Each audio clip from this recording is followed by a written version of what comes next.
Hello and welcome to episode 9 of the Wrestling Review podcast. We are over 2 months into Monday Night Raw, so let's see what they've got as we delve into episode 9.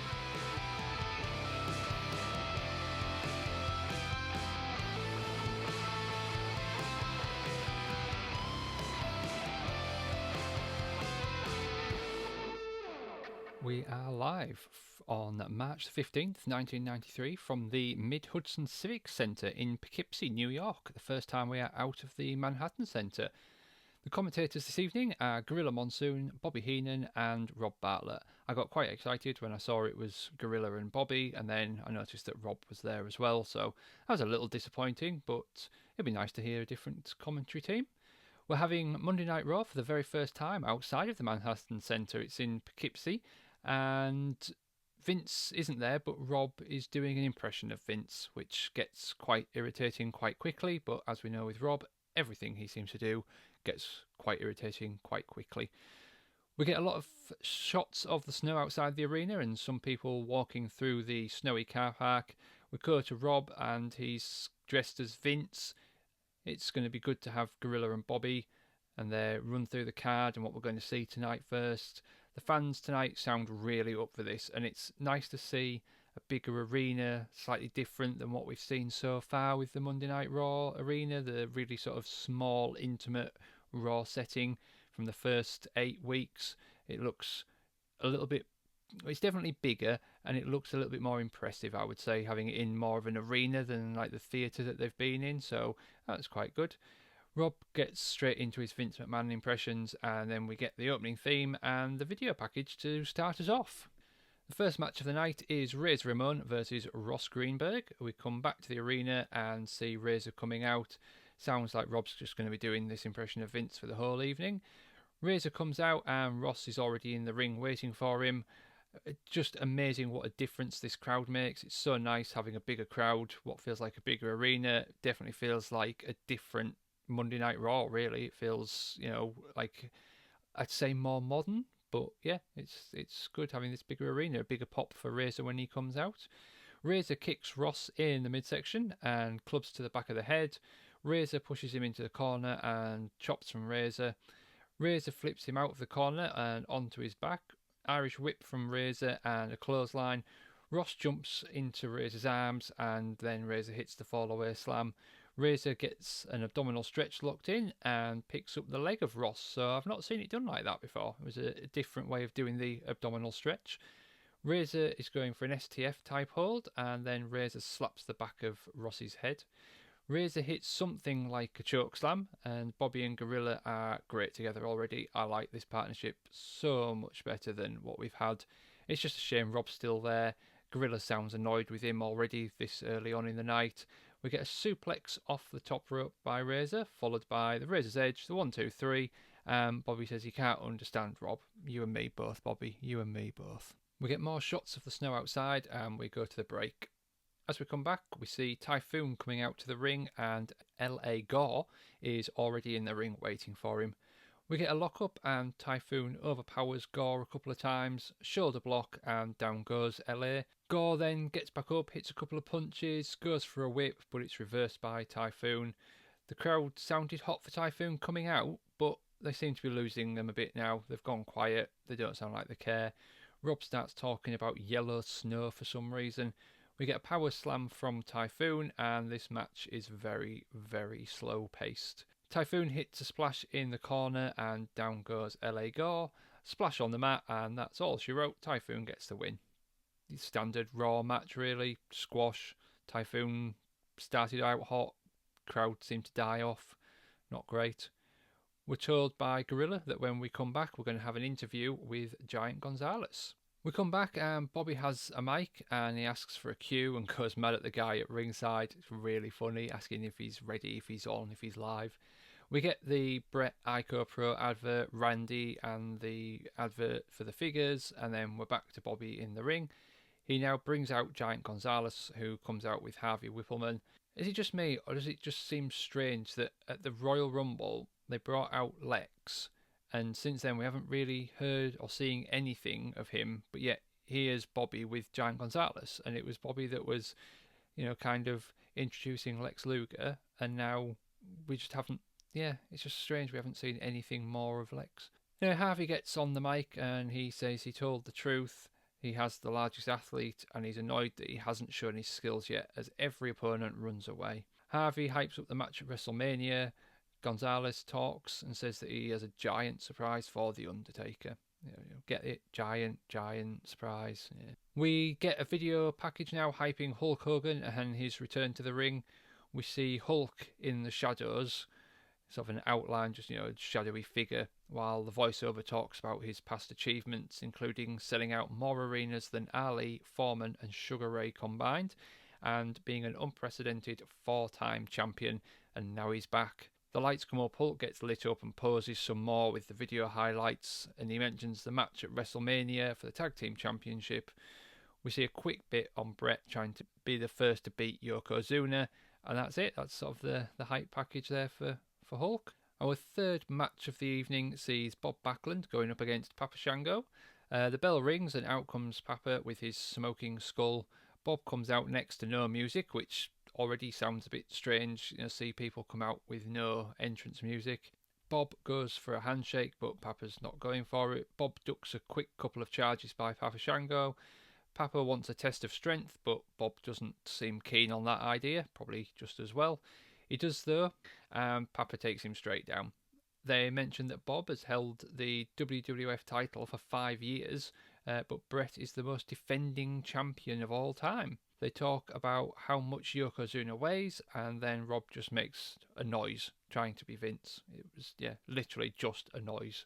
Bob takes Papa down and wrenches on his neck. Papa Shango whips Bob into the ropes, catches him and hits a nice backbreaker.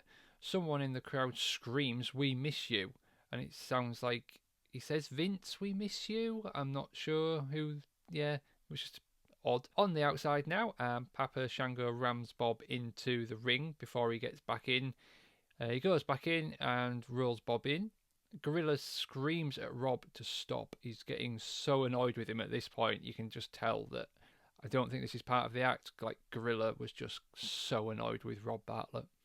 Papa Shango with a chin lock and another backbreaker from Papa. He hits an elbow and then another one right back into another chin lock. And this is another match that started off decent but has definitely slowed down as we've gone on. Rob's being super annoying and just offering nothing at all on the match, just wittering away. We get a long chin lock and Papa puts his feet on the ropes. Bob keeps his arm up on the third try. He breaks the hold, but Papa Shango hits an elbow and a slam, but only gets a 2. Out of absolutely nowhere, Bob Backlund gets a small package, gets the win, and Bob hightails it out of there. So, well done, Bob. It was, all Papa, really, until the small package, the roll-up, and, he got the win. Well done. We get a WrestleMania report now with Mean Gene. We get a shot of the IcoPro products as Gene starts his reports, just all the IcoPro products laid out. Gene tells us that we'll be having the world's largest toga party, as the commentators, the production crew and the cameramen, as well as the audience, will all be wearing togas. Gene goes on to highlight the Bret Hart versus Yokozuna match, and we take a look at Yoko after the match on Superstars. We see a belly-to-belly and Yoko giving the poor guy a bonsai drop, which looked horrendous. This poor jobber on Superstars got squashed. I mean, just Yoko sat full force on him. It looked so nasty. We're told that the other half of the main event is Hulk Hogan and Brutus the Beefcake versus Money Inc. Brutus will be wearing a mask, and we hear from Ted and Irwin. They call them the Mega Morons, and IRS talks about his armed plated briefcase, which he will be bringing with him. Giant Gonzalez versus The Undertaker's hype next, as we hear from Paul Bearer and The Undertaker. Quick promo from them. Perfect and Lex Luger get a very quick mention, and Gene closes by telling us we can watch the pay-per-view. Yeah, that's it. The fourth match is up next, and we get the Nasty Boys versus the Headshrinkers. Bobby says that he won't be wearing a toga. Well done, Bobby. Gorilla and Rob talk over each other as we go to a video of Todd Pettingill and the WWF Mania video. From what I remember, Todd Pettingill looks so young here. It's great to see him, kind of at the start of when he came in to the WWF. The Nasty Boys come down the aisle first, and they grab the ring girl and shake her a bit. It's a bit odd. The Headshrinkers are out next, and from what I know of these two teams, I'm expecting a hard-hitting match. We start off with both teams trying to get the crowd to cheer for them.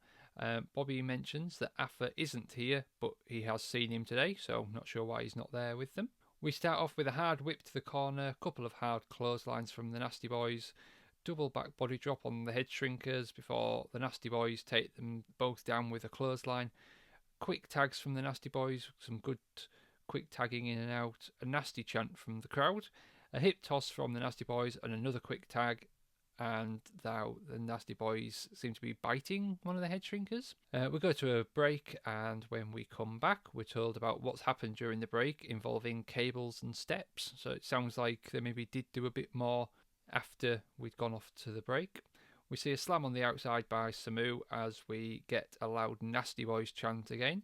Samu tags in and misses a headbutt off the top rope, but they both tag out, and Sags takes over, hits a double DDT.